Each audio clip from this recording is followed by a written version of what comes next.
د اسلام څو مرتبې دي؟ درې. دا فایدمنه خبره یاده ساتئ، د اسلام مرتبې درې دي: الاسلام والایمان والاحسان. اسلام، ایمان، احسان، دا د دین درې مرتبې دي. او مرتبه درجې ته وایي په عربۍ کې، وهو ثلاث مراتب. مراتب دا جمع د مرتبې ده، او مرتبه په عربۍ کې درجې ته وایي، درجې ته. یعنی د دین څو درجې دي؟ درې درجې دي: اسلام، ایمان، احسان. درې درجې دي. د ټولو نه غټه دایره او مرتبه هغه اسلام دی. او زه به تاسو ته دا خبره داسې واضحه کړم چې تاسو یو دایره جوړه کړئ، غټه ګول دایره جوړه کړئ، نو دا څه شی دی؟ اسلام دی. بیا پکې دننه بله دایره جوړه کړه، دا ایمان دی. بیا پکې بله وړه دایره جوړه کړه، دا څه شی دی؟ احسان دی. نو د ټولو نه غټه دایره کومه یوه ده؟ اسلام دی. او ځکه چې اول ورننوځي دین ته، نو په کومه مرتبه به ورننوځي؟ په اسلام به ورننوځي. ښه، هر مؤمن مسلمان دی او هر مسلمان مؤمن نه دی. څنګه؟ د دایرو په دغه باندې وضاحت کولی.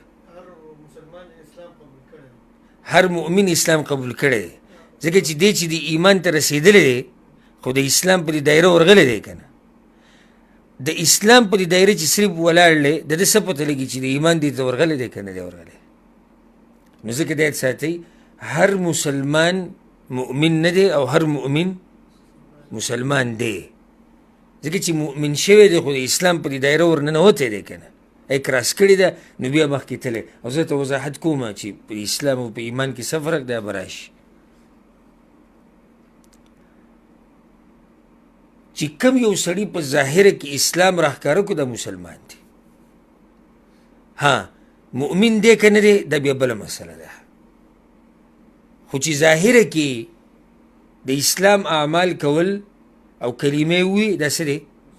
مسلمان دی. اوس مدینه کې چې کوم منافقان وو، په ظاهره کې څه وو؟ مسلمانان. خو دننه باطن کې بیا هغوی سره ایمان نه و او نه اسلام، خو ظاهري اعمال یې کول. دویمه مرتبه د دین د ایمان، دا دویمه مرتبه ده. نو اوس به دلته دا وایو، هر محسن مؤمن دی او هر مؤمن محسن نه دی. ورسېدی بي که نه؟ هر مؤمن محسن نه دی او هر محسن مؤمن دی. ځکه چې دا چې محسن دی د احسان درجې ته رسېدلی دی، خو د ایمان په دې مرتبه وړېدلی دی که نه.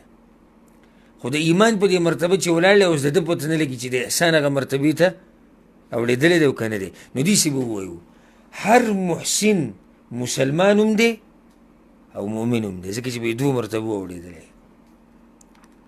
خو هر مؤمن مسلمان نه دی او هر محسن مؤمن نه دی. نو دا دویمه مرتبه ده، د ایمان ده.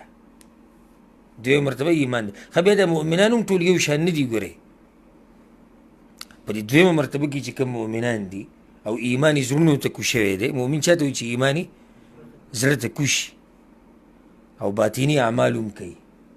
صرف په خوله باندې مسلمان نه دی، په زړه کې هم دی، دا مؤمن دی. دا مؤمنان هم بیا ټول یو شان خو نه دي که نه؟ که نه ټول یو شان دي؟ نه، ټول یو شان نه دي. بعض په دوی کې مقربون دي، هغه نږدې، ډېر نږدې، الله ته ډېر نږدې دي. بعض هغه دي چې نیک عمله دي بس. بعض هغه دي چې د ځان سره ظلم کړی دی، ګناهونه کوي. لکه الله په قرآن کې دا تقسیم کړی دی په سورت فاطر کې، فمنهم ظالم لنفسه.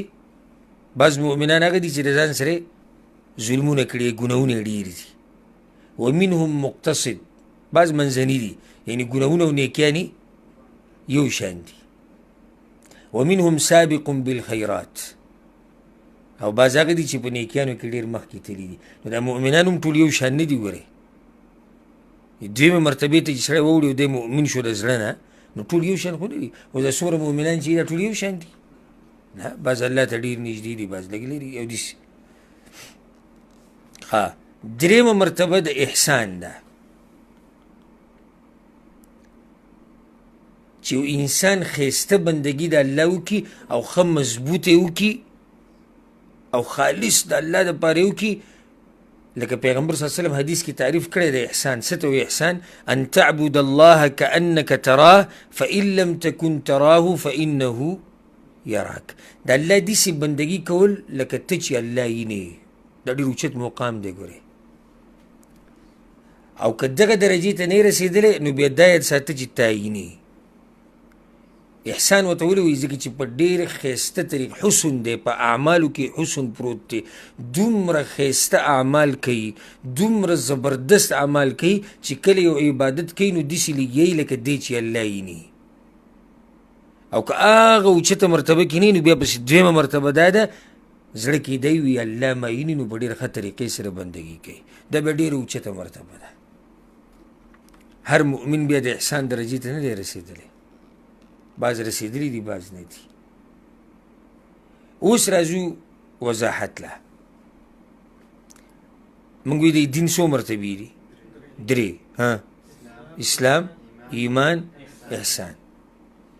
اسلام څه ته وایي؟ مختصر یاد ساتئ، ظاهري اعمالو ته، لکه کلمه ویل ظاهري عمل لکه مونځ کول، روجه، زکات. ځکه د اسلام دغه 15 ارکان چې کوم دي ظاهري دي که باطني دي؟ ظاهري دي ټول.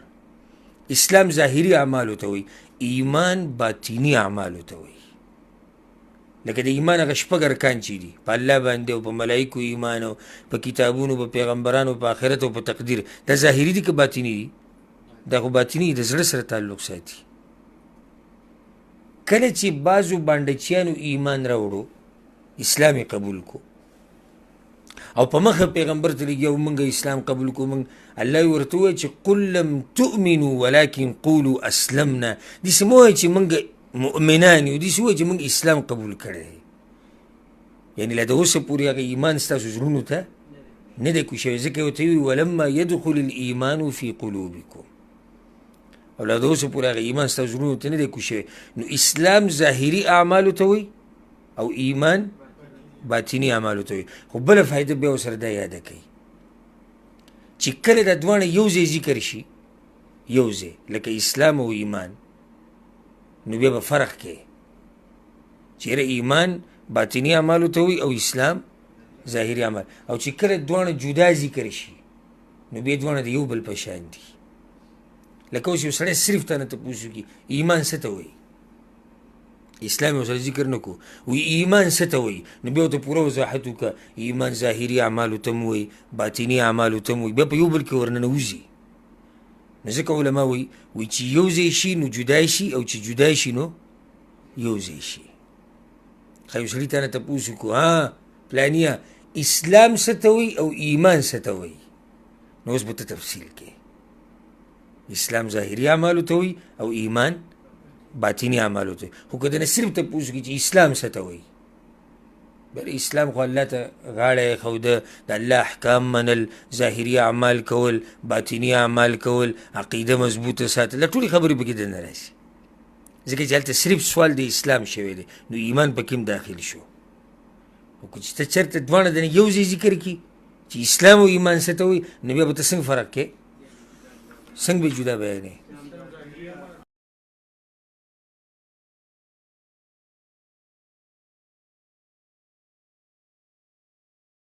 اسلام ظاهري اعمالو ته وایي او ایمان باطني اعمالو ته وایي. ورسېدې پکې